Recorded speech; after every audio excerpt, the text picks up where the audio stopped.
once you're there, it may turn out that the very best use of someone's high intelligence is in the pricing and trading of those assets. And so instead of figuring out how to make a hypersonic missile work in a wind tunnel, you spend your days solving the Black-Scholes equation to make sure that a bunch of derivatives that you're tracking are properly priced.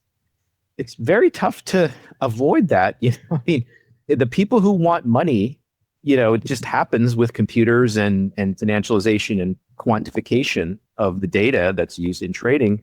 All those things combined mean that the way people can make the most money is typically in finance.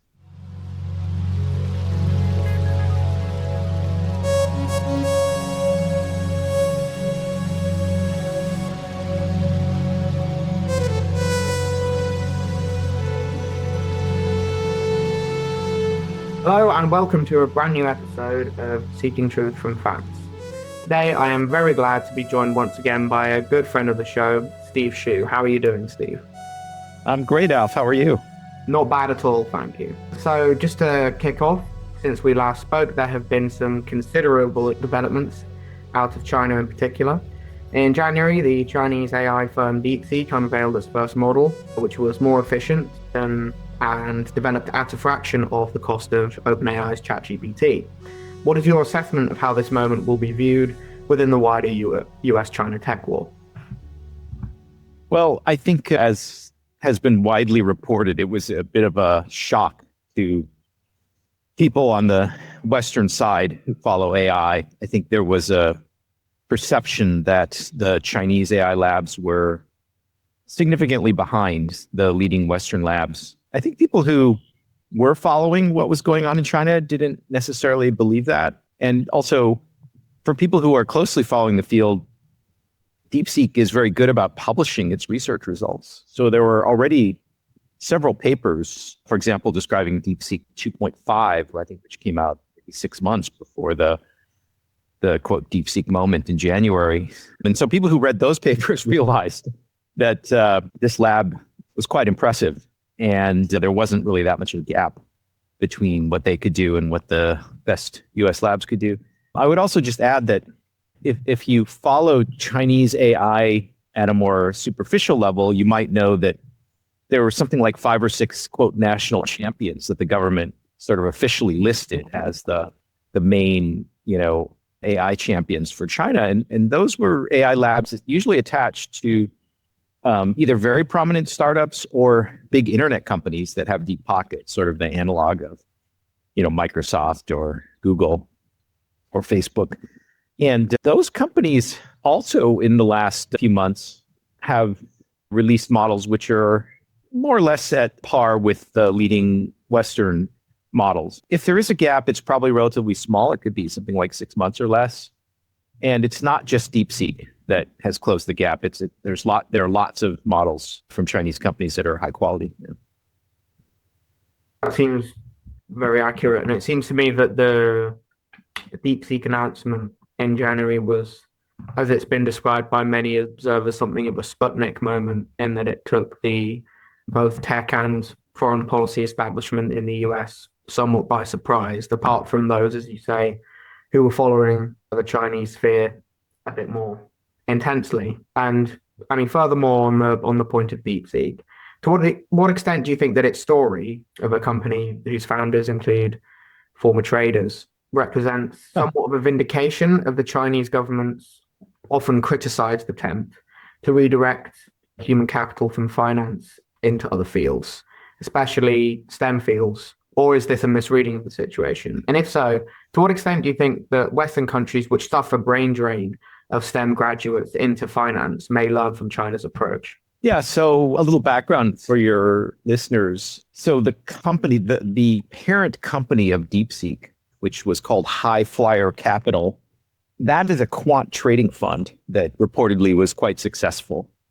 And they have always, being a quant fund, they've always used machine learning and AI in their trading strategies.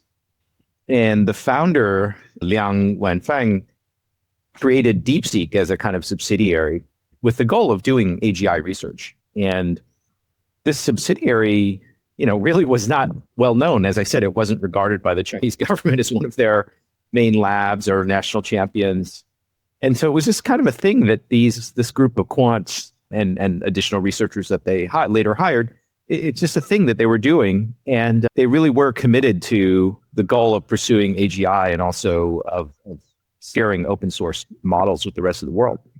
Now, as you pointed out, there was under Xi a few years ago, there was a bit of a kind of explicit crackdown on speculative finance in China. I think they even went so far as to cap the maximum compensation that a fund manager or trader could make in China to something like, I think, $600,000 which, although it's a lot of money, especially in China, but also in other parts of the world, that is a very small sum compared to what the top traders, say in the US, make trading in financial markets. And so I think some people wanted to interpret the creation of DeepSeek and the success of DeepSeek as a policy outcome of the Chinese government clamping down on or discouraging speculative finance. I think that might be going a little bit too far. I think probably the circumstances were quite special in the case of DeepSeek. The original parent fund had been quite successful.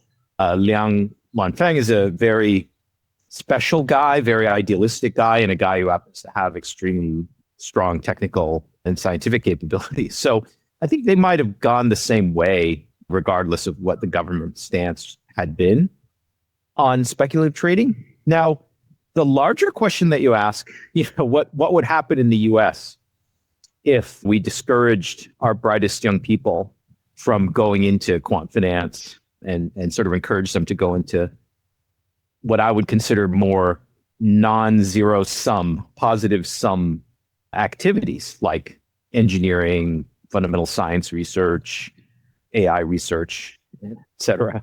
This is something that people have talked about a lot, like Charlie Munger talked about this. He actually said explicitly, it's a disgrace that we have I think he said we've set up an elaborate gaming system and the incentives are such that they encourage our most talented people to head into this gaming system rather than doing something more positive sum.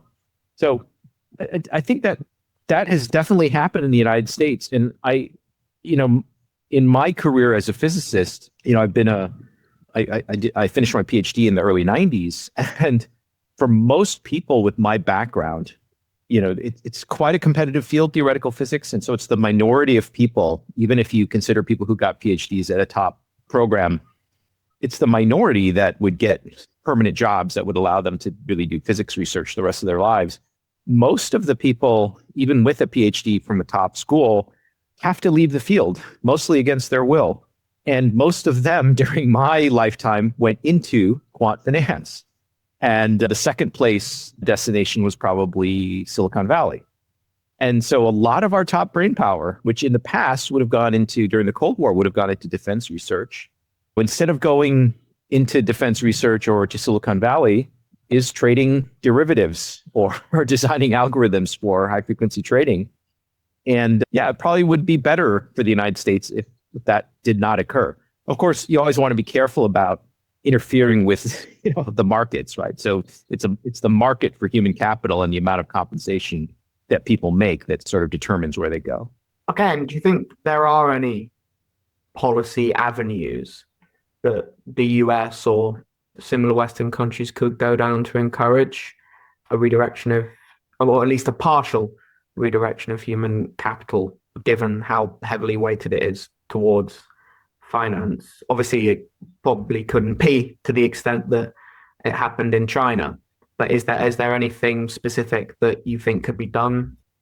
Well, one thing that both Donald Trump and Warren Buffett, as well as Charlie Munger, interesting trio of people there, something that all three of them have publicly spoken out against is the tax treatment of gains made by hedge fund traders. So if you're a partner in a hedge fund, there's this sort of carried interest tax loophole, which means that the money that Buffett makes or the money that some hedge fund trader makes is taxed at a lower rate than ordinary income.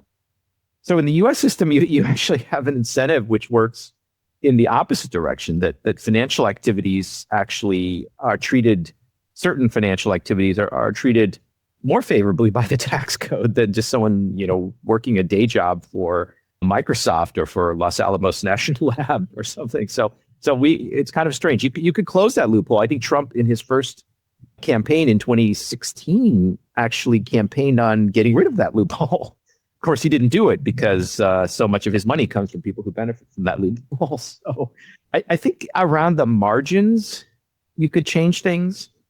You have this fundamental problem that the fancy way people like to talk about it, or the very theoretical way people like to talk about it these days is once you allow the, quote, financialization of your economy so that everything is at root tied back to finance and the trading of securities and things like this, right?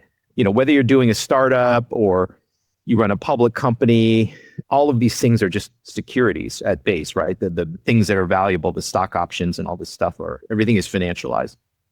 Once you're there, it may turn out that the very best use of someone's high intelligence is in the pricing and trading of those assets. And so instead of figuring out how to make a hypersonic missile work in a wind tunnel, you spend your days solving the Black-Scholes equation to make sure that a bunch of derivatives that you're tracking are properly priced.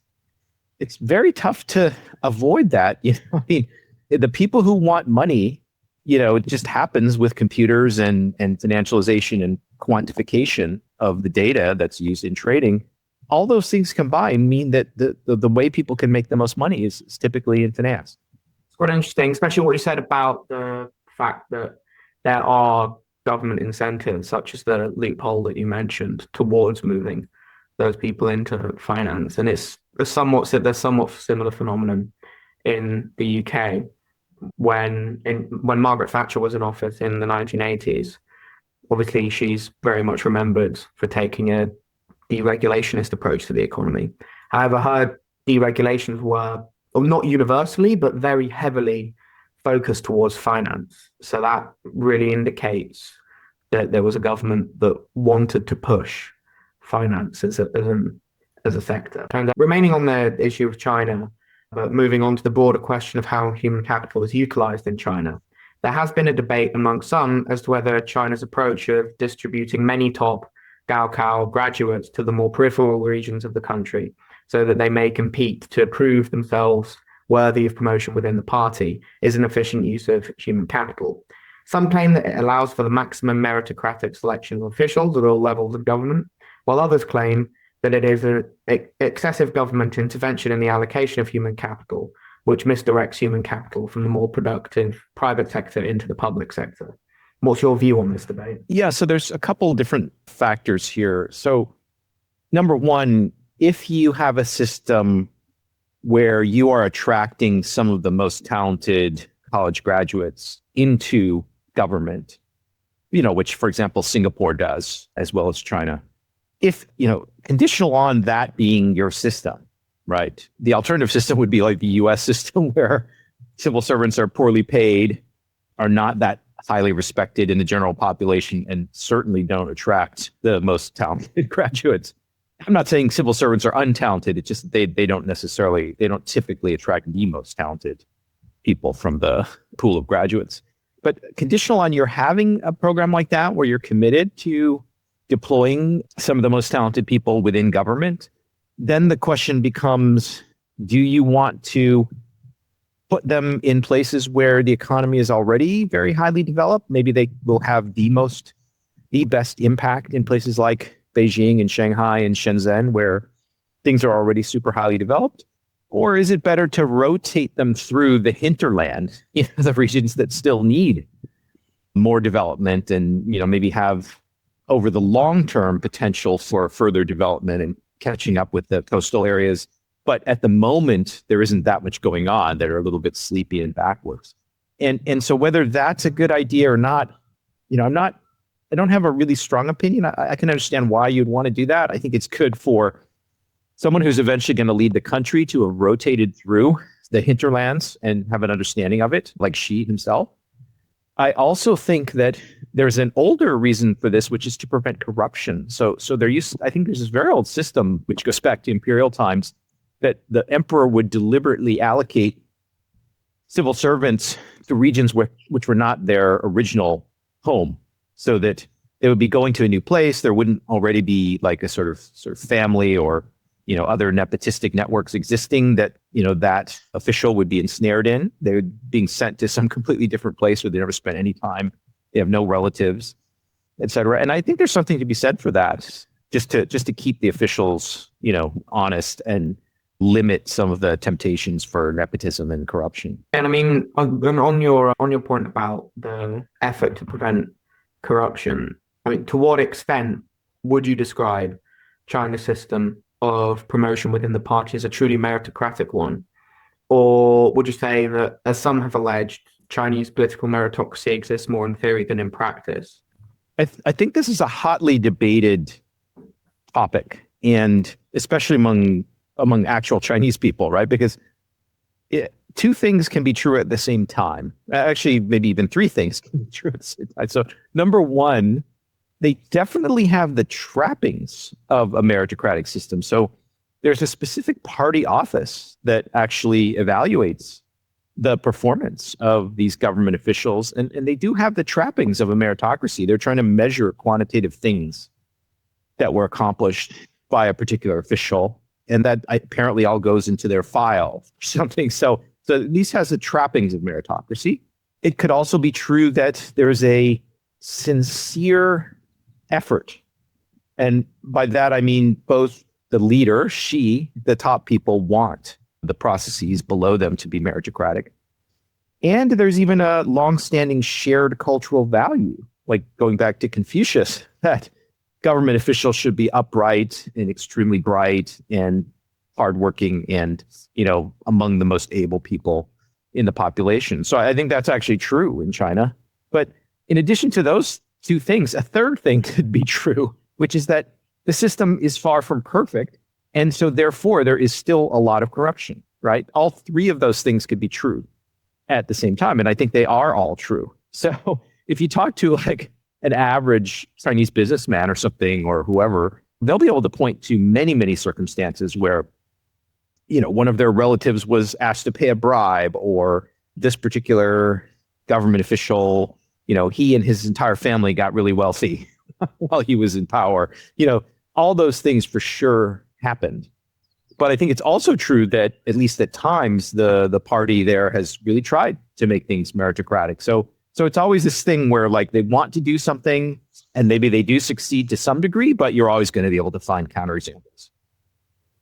I mean, to what extent would you say that China is, relative to the West, more or less meritocratic in the selection of its bureaucrats? I think it's very hard to say because it's such a big country and you're averaging over many different eras. I think for sure the era before Xi Jinping came in, there was tons and tons of corruption going on. That was a sort of very freewheeling sort of 2010s era. And I spent time in China during that era, and yeah, it was totally different, and there was plenty of corruption going on, right? And so would you say it's genuinely been lessened under Xi? That's my impression. At least it's gone. If it hasn't been lessened in magnitude, it's been driven underground much more. It's very tough to, how would we imagine that we had infinite resources to try to figure this out? What would we do?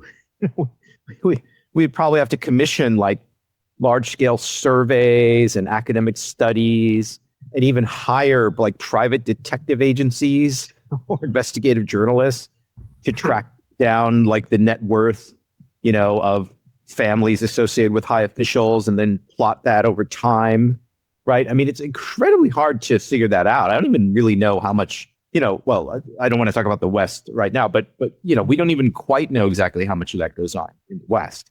But I just think it's very challenging. Now, you could take a smaller case. You could say like, oh, how about Singapore, right? I think most people accept that on average, Singaporean officials are smarter and more capable than the average Western bureaucrat, and that there's a limited amount of corruption, A, because it's a smaller place, but also B, because they compensate them quite well. And so the incentive, like the marginal extra income you earn from being corrupt, it doesn't, you're already quite comfortable and affluent as a high government official there. And then, so maybe the incentive is less to cheat. And of course, you're taking a big risk to cheat. So I think that is an example of a system that actually works well. Whether it can work well in a huge mega country with over 1 billion people, I don't know. I think this is one of those really fundamental questions about the sort of traditional Chinese way of organizing their civilization versus, the more sort of modern Western approaches. Although I think one has to say, to be fair, that a lot of what was done in the 18th, 19th century to establish the bureaucracies in places like the UK and France was at the time done in explicit emulation, actually, of what they perceived to be. Yeah, because there was a Confucian influence on the Enlightenment, wasn't there? Absolutely. Yeah, there was. I think this is something that some Western thinkers, philosophers and such denied for a long time, but I think the evidence is pretty overwhelming that it's true.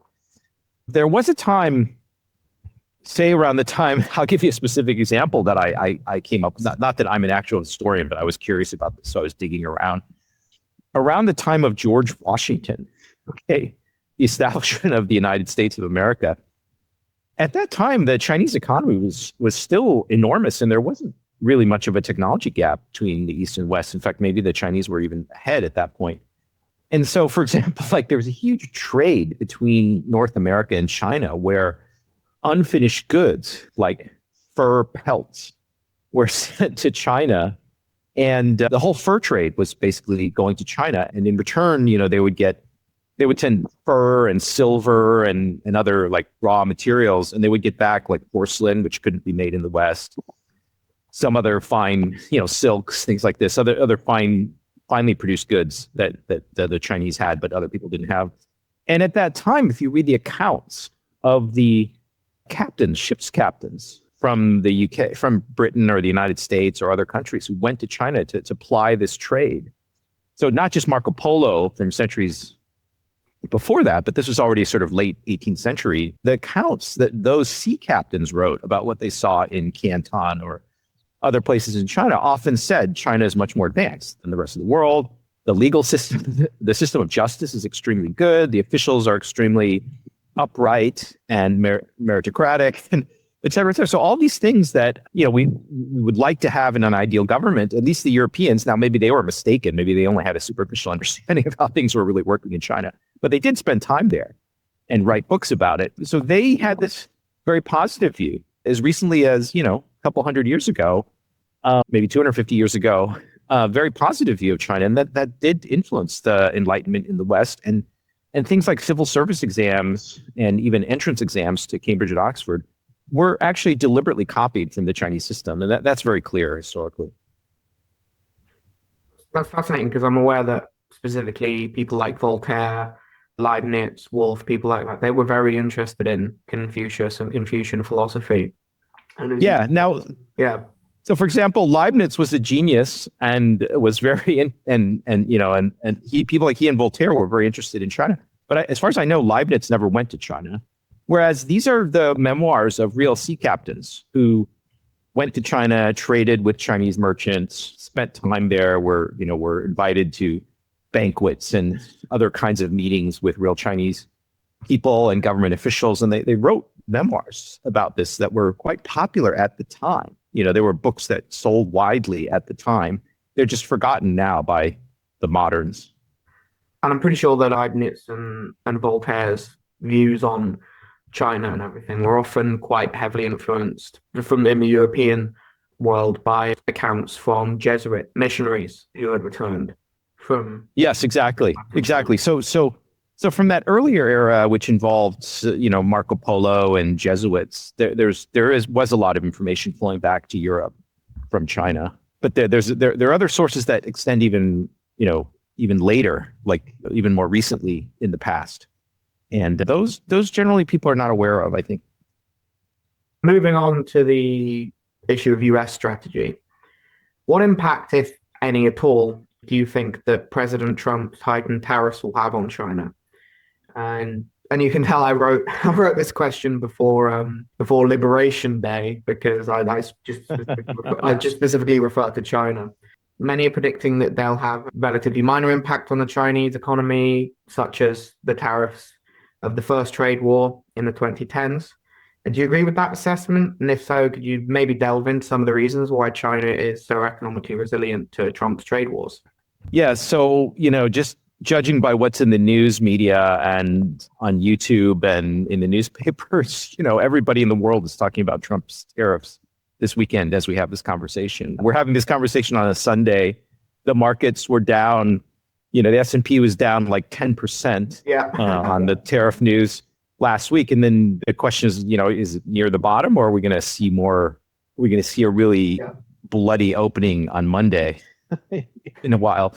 So I don't know, but here are the numbers that, should be cited if you're trying to think this through. In terms of direct exports to the United States, they constitute a little bit less than 3%, 2 to 3% of Chinese GDP. So, I think a rough estimate would be something like, half of that trade just goes away because of these tariffs, right? Like maybe it'll settle out in some way that like, oh my God, Chinese exports to the United States go down by a factor of 2, right? So that would be like the Chinese losing 1 to 2% of GDP. Now it's very concentrated in the manufacturing sector. So people who actually own factories that make like toys or shoes or even more higher end electronic goods, they're not going to be happy about this. It's going to be a huge shock to them. But to the overall Chinese economy, I think you're talking about 1 or 2% decrease in GDP due to those exports going away. And you would think they could absorb that since they, even last year, GDP grew by about 5%. So I think the optimistic argument from the Chinese side is, yes, this will be unpleasant. It'll be unpleasantness, which is particularly concentrated in certain industries, but in no way will it, tank the entire economy. I think that's the optimistic case from the Chinese side. The pessimistic case from the Chinese side is like, well, we're still coming out of this property bubble. The things still are not back to normal. There's a big overhang of like bad debt from real estate loans. The individual consumer is already pretty gloomy, and the government, prior to the Trump tariffs, there was a bit of optimism. There was a rally in 2024 in the Chinese stock markets where things went up quite a bit, actually. And there was some sense that the government was going to intervene in the economy to stimulate demand, and that consumer demand in China was on its way up, finally recovering from COVID and the property bubble burst. But that maybe could be derailed by, the psychological impact of this trade war. And I suppose the question is, which of those two readings of the situation do you think most aligns with the reality, or is it too early to tell? Well, I think it will be painful for China, but it's not an existential risk for their economy. I would put it that way. There are many, many second order effects that are hard to sort out, like how are Walmart and, consumers in the US going to react to, what is likely to be quite a lot of inflation that comes from these tariffs, not just on Chinese goods, but on, other goods as well into the country. Could Trump basically be in trouble by the midterms? So could there be a big swing toward the Democrats by the time the midterms roll around? And then Trump maybe can't sustain these tariffs? I mean, there's even some activity in the Senate and Congress to, pass legislation putting tariffs back into under the control of the legislature, so it doesn't become just the sole authority of the president, right? So that's a way, like if there's not enough popular support for what he's doing, the Congress could act and just take this power away from him. So it's not clear. It's really not clear how long can Trump really sustain this, and how, the benefits that he's trying to get out of this are, reshoring of manufacturing to the United States. And that will take a really long time to do. The main problem for me is the mismatch in timescales. Like, I think it's reasonable for an American policymaker to say, hey, we should really have more manufacturing in the United States, and we should take steps to make sure that we're competitive in key industries. And, if we have to put tariffs on to bring some of this manufacturing back to the US, we should just do it, et cetera. So I think you could defend a lot of that. The problem is that you have to sustain it politically over what could be a very long time.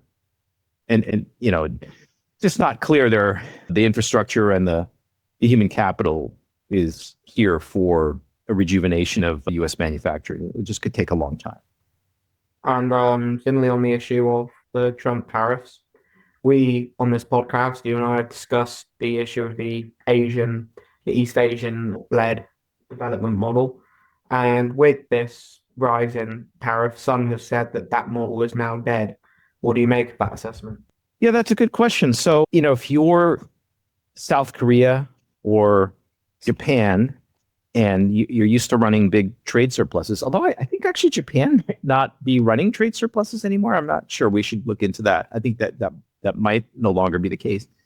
But to the extent that you're a lower wage East Asian country and you're trying to grow based on exports, and the biggest consumer market in the world, the United States, is not taking it anymore, it definitely causes a problem.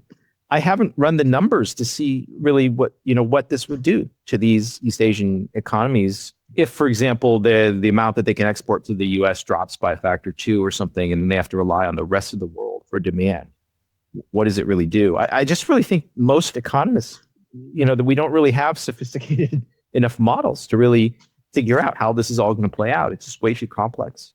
Yeah, I do agree with your assessment that it's just too early to tell on these things with tariffs and this Trump administration in general. But on our past shows, to move to a different area of policy, we discussed the potential for Ukraine fatigue to set in the West, and it appears that under the second Trump administration, it has set in the US, with Ukraine essentially being, by all accounts, cut off from all meaningful US support, and the administration recognizing that a Ukrainian military victory is unlikely, leaving a negotiated settlement as the only remaining option for an end to the war. It seems to me that this is a shift in the US and that it's indicative of a collective West which has lost the proxy war in Ukraine, with the more strategic time for compromise having been in Istanbul in 2022 when negotiations were scuppered. To what extent would you agree with that assessment? I think Ukraine will probably get a worse deal than what was on the table in 2022. And in the calculus of that, one has to consider, roughly 1 million casualties that have occurred since 2022. So it's really a horrible outcome. I would say this may be not the right way to say it, but people who I think are realistic, but realism tends a little bit more toward the Russian side of the story on this than what most people in the West hear. People who are more in that sort of realist camp, I think even before Trump came on the scene, were saying Russia is winning this war and the Ukrainians are nearing exhaustion. And Putin is likely to drive a hard bargain.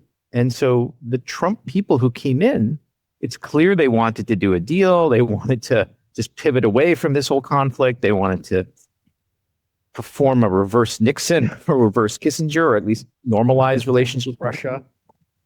But the obstacle to that from the sort of realist, what I call the realist perspective, is that Putin, if he doesn't deviate from his earlier demands, it's actually quite hard for the Trump people to accept those terms. And I think that's the kind of situation that we're in. I think Trump wrongly expected Putin to show him more flexibility. I think the Trump people thought, we'll come in, we're not the Biden people, we didn't start this proxy war, we'll make a good faith effort to the Russians to show that we want to end it, and the Russians will compromise with us a little bit and help us end it. But because from Putin's perspective, the things he was asking for were principled things. Like, we can't have Ukraine in NATO. We need guarantees on that. The regime in Ukraine is a, quote, Nazi or fascist kind of regime. And, we have to, I think they had a very vague component in their demands that they wanted to, quote, denazify Ukraine, right? Which in a way means removal of the existing government. So a lot of those terms that Putin continues to ask for are very hard for the Trump people to agree to. So I'm not sure how this is going to end up. It may take a while for the ceasefire to actually come into being. And to me, the European response to Trump's peace process ideas and the ideas from the wider administration seem to be. I mean, I had Andrew Collingwood on the podcast recently, and he said that it's somewhat like the leaders of the Central Powers in the closing months of 1918, who couldn't really come to terms with the fact that they had lost the war. And it seems to me that even though this is a proxy war, unlike World War One, that seems to me to be the correct assessment of the situation. I don't know what you think of that. Yeah, I think the European leaders, number one, I think they really drink their own Kool-Aid. I think some more realistic man in the street European, or even, I attended a meeting in Frankfurt, I guess it was last summer, where a lot of European elites were present. And with the exception of some actual EU officials, like there were just some rich business guy from Germany or, billionaire from Germany or something, those guys could be quite realistic and say like, yeah, this is an American proxy war. It's not good for Germany. What's happening there? We should just settle it. We need energy from Russia. Those people I found to be reasonably realistic, but the actual government officials, the people who lead the EU and lead individual nations in Western Europe, those people seem to have more or less drunk their own Kool-Aid. So we went through this whole spasm of them, briefly talking about supporting the war themselves, putting French and British troops on the ground in Ukraine. I mean, just crazy stuff that doesn't make any sense. Now, maybe they've backed off from that. Just this weekend, I heard something about Macron being appointed the diplomatic representative, for the Europeans to treat with Putin, and that he's going to visit Putin in Moscow. If I heard that correctly on the news, that seems to be, maybe a sign that they're coming to their senses a little bit. Yeah, I think there are some, if relatively few in number, there are some European governments that are pursuing a realist line on this. I mean, I can think of Orban's government in Hungary or Fico's government in Slovakia as an example. And a question which I posed before on the show with Andrew Collingwood, one to which I'd be interested to hear your answer. To what extent do you think that Europe has the capacity to build up its defense capabilities, to the extent to which it will be able to not only regain strategic independence, but also to plug the gap in Ukraine's military capabilities left by the withdrawal of US support, or potential withdrawal of full US support, in order to keep the proxy war with Russia going, as has been suggested by some EU officials? Yeah, so the typical Homo economicus view of all this stuff is that, Europe's GDP and population size dwarfs that of Russia. And so surely by just increasing the allocation to defense by individual governments in Europe, they should be able to defend themselves, right? I mean, that just in terms of numbers, just numbers alone, that seems to be correct. Now you have a bunch of obstacles like, do Europeans have a taste for fighting anymore? Maybe not. Do they have the hard manufacturing capabilities to really rebuild their defense capability? I think they can if they really have the will to do it. They have the technical and manufacturing capability. So my view of it is that Putin is not really a threat to Western Europe. He might be a threat to the Baltic states or something like this, but to France and Germany, the UK and Spain, Italy, is he really a threat to those countries? No, absolutely not. And if they were, except in a scenario where they were just completely ineffectual and not able to do the basic things that governments and corporations are supposed to be able to do, then I think they can easily defend themselves against the Russians. Absolutely. And as you say, there's all this talk of Europe needing to rearm in order to defend itself, presumably from Russia. And to me, that very notion just seems to completely beg the question of, is Russia genuinely a threat?